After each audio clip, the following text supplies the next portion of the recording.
entrepreneur gets.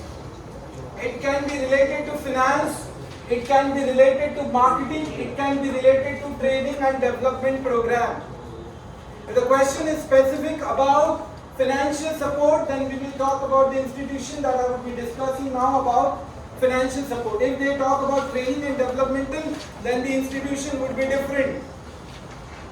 Well, what is the purpose of institutional support? Well, India is a country wherein entrepreneurship is not so well convinced and received by the people. Still now, traditionally, they think having a job is better than starting an own venture. Yes, starting your own venture is risky. Starting your own venture needs various experience. Starting your own venture needs good amount of support from the government. Starting your own venture requires training, requires vital information of the market. That is why we have this institutional support.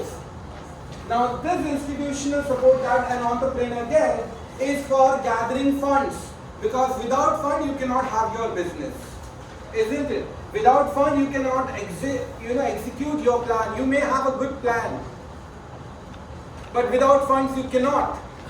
Without resources you cannot. That is why, in order to provide these resources, government has provided institutional support. Now, it's not a specific government of any party, it's an Indian government. That is the bureaucrats, the IAS, IPS officers who are the secretaries of the various ministries. They have recommended, if you want to see India, a country wherein a lot of people are entrepreneurs, if you want to solve the problem of unemployment, then in that case, these are the institutions, these are the supports that you have to provide to the people, to the youth. So for that, we need to have certain institutions, certain financial institutions which would financially help the entrepreneur, certain training and developmental institutions which will educate the entrepreneur.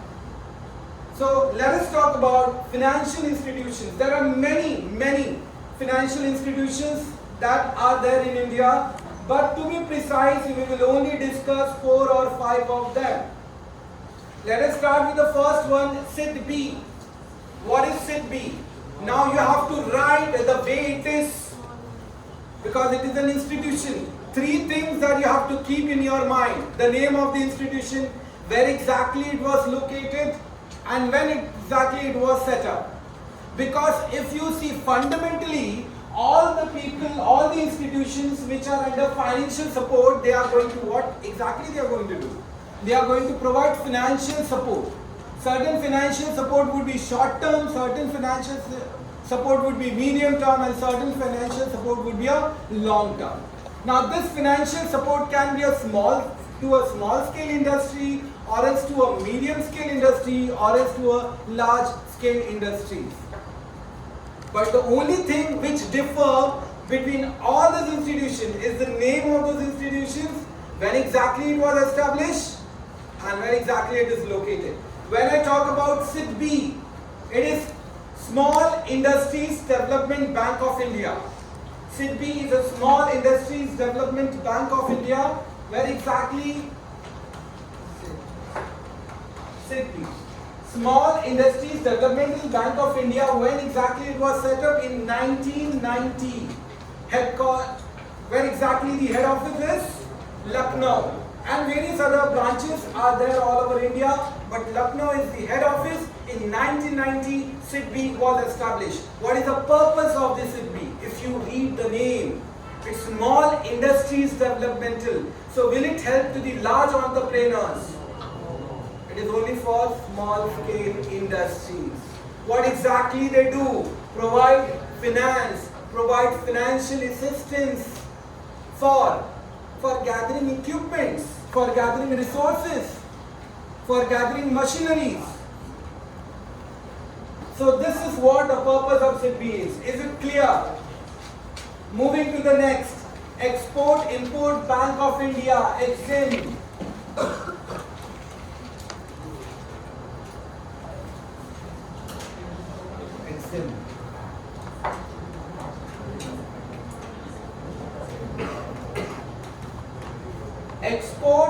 Import Bank of India. Exim. What exactly the purpose is? If you are an entrepreneur and you don't want to deal in your own country, but you want to produce your goods and services, but you want to export it, then this bank, Exim, that is Export Import Bank of India, would help you to gather funds. Now, even here you would be gathering funds for purchasing equipments, machinery, technology. But would be utilized. These all resources that you have gathered would be utilized for export and import business. You might be importing raw materials, but you would be doing further